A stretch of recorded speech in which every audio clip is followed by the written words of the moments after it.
Actually আমি একজন makeup artist আর প্রায় 10 বছর ধরে এই লাইনে কাজ করছি।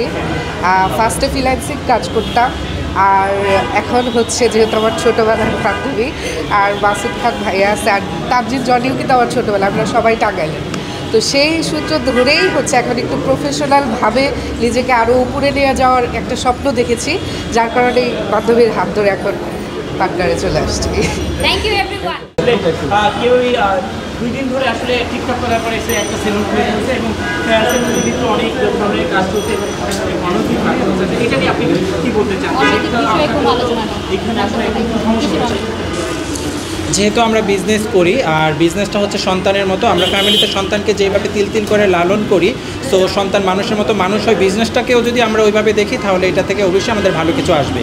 আর যেটা হচ্ছে আপনারা বলছেন যে পরিচিত মুখরা, তারা ওই আত্মবিশ্বাস নিয়ে তারা বিজনেস করে যে তাদের কিছু ফ্যান ফলোয়ার আছে, তারা এখানে আসবে বলে। একটা করে প্রশ্ন করেন। আমরা সবাই রেডি?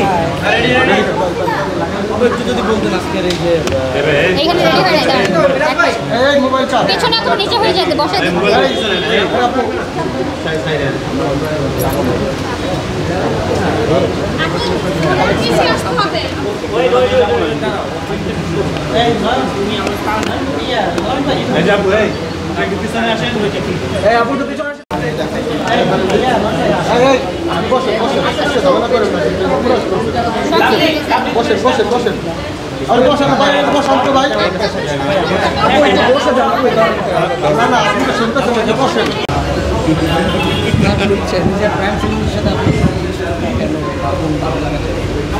আচ্ছা, ভালো লাগার জায়গাটা যদি আমি বলি, পায়েলকে আমি চিনি আরও অনেক আগে, মানে আমরা একই জায়গার মানুষ টাঙ্গাইলে।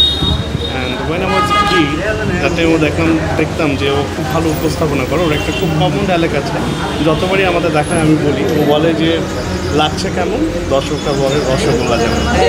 আমার মনে হয় যে এই রসগোল্লার যেমন মিষ্টতা আপনারা এই সার্ভিসে আসলে আপুরা সেই রকমই সার্ভিস পাবেন, টাঙ্গাইলের চমচম মিষ্টির মতোই ওই ফ্লেভারটাই পাবেন। তো অবশ্যই মেয়েদের জন্য প্রাইম জোন ভালো, আর ভালো না হলে তো আর কাস্টমার বা জনপ্রিয়তা ভালো না হলে, প্রাইম সেলুন ভালো না হলে অপু বিশ্বাস এখানে ইনোগ্রেশন করতে আসে।